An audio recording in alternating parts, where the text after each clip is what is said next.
കുഴപ്പമില്ല, ഞാൻ രണ്ടെണ്ണം ഒരുമിച്ച് വിടാവേ. കളിച്ചിരികൾക്കും കുസൃതികൾക്കും നടുവിലൊരച്ഛൻ. 10 മക്കളാൽ ചുറ്റും സ്നേഹം നിറയ്ക്കുന്ന മനോഹര കാഴ്ച. 4 മാസം പ്രായമുള്ള കുഞ്ഞു മുതൽ +2 കാരി വരെ.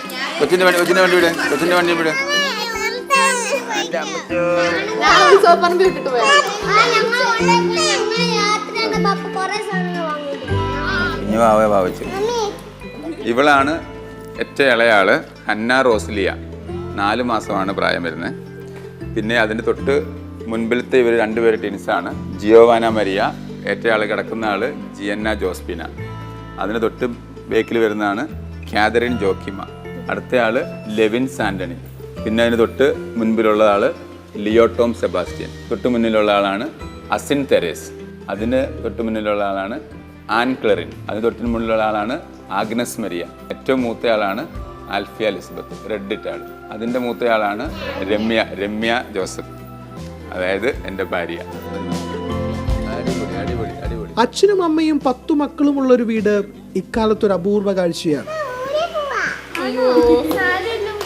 10 മക്കളും നല്ല സ്നേഹത്തിൽ തന്നെയാണ്. കാരണം വെച്ചാൽ പരസ്പരം ഇവർ ചെറിയ ചെറിയ കുറുമ്പ് കാണിക്കുന്നുണ്ടെങ്കിലും ഇവർക്ക് പുറത്തോട്ടിറങ്ങുമ്പോഴും ഇവരുടെ കെയറിങ്ങും ഓരോ പിള്ളേരെ നോക്കുന്നതും മൂത്തവരാണ്. മെയിനായിട്ട് ഈ ഇളയവരെ നോക്കുന്നതെല്ലാം മൂത്തവരാണ്. ഞങ്ങൾക്കെന്ന് പറഞ്ഞാൽ ഇപ്പോൾ ഈ കുഞ്ഞിന് കയ്യിലിരിക്കുന്ന കുഞ്ഞിനെ മാത്രമേ ശരിക്കും പറഞ്ഞാൽ വൈഫിന് നോക്കേണ്ട ആവശ്യമുള്ളൂ.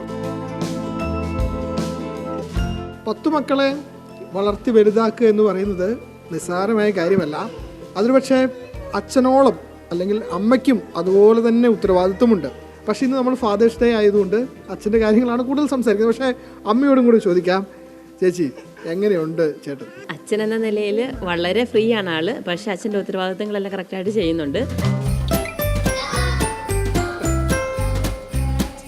എന്ത് ചോദിച്ചാലും വാങ്ങിച്ചു തരുമോ? ആവശ്യമുള്ളതാണ് വാങ്ങിച്ചത്. ചീത്ത സാധനമാണെങ്കിൽ പപ്പ വാങ്ങി തരൂല. നൈറ്റില് നമ്മള് ഡ്രൈവിന് പോകും, കറങ്ങാൻ കൊണ്ടുപോകും. പപ്പ ഭയങ്കര ഫ്രീ ആണ്. നമുക്ക് എന്ത് കാര്യം വേണമെങ്കിലും ഓപ്പൺ ആയിട്ട് പറയാം. എല്ലാ ദിവസം പപ്പ രാവിലെ സ്കൂളിൽ കൊണ്ടുവിടും. മാർക്ക് പറഞ്ഞ അത്ര തല്ലൊന്നുമില്ല, കഷ്ടപ്പെട്ട് പറിക്കുന്നതിന്. പപ്പ സൂപ്പറാണ്.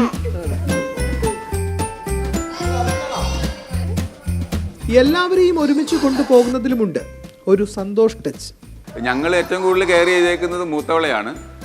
കാരണം മൂത്തവളെ നല്ലവണ്ണം നോക്കിയാൽ, അല്ല നല്ലവണ്ണം അവൾ വന്നു കഴിഞ്ഞാൽ ബാക്കി എല്ലാവരും അവരെ കണ്ടുകൊണ്ട് പഠിച്ചോളും എന്നുള്ളൊരു തിയറി ഞങ്ങൾക്ക് എപ്പോഴും അറിയാം. അപ്പോൾ അതുകൊണ്ട് ഏറ്റവും കൂടുതൽ ഞങ്ങൾ ശ്രദ്ധിക്കുന്നത് മൂത്തവളെയാണ്. മൂത്തവൾ നല്ല മാർക്ക് മേടിച്ചാൽ ബാക്കിയുള്ളവർക്ക് മേടിക്കാതിരിക്കാൻ പറ്റില്ല.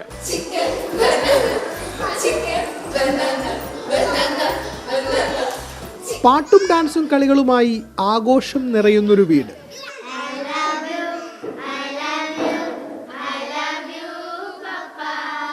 ഷാജി ചന്ദ്രപുരിക്കൊപ്പം ഫെലിക്സ്, മാതൃഭൂമി ന്യൂസ്, കണ്ണൂർ.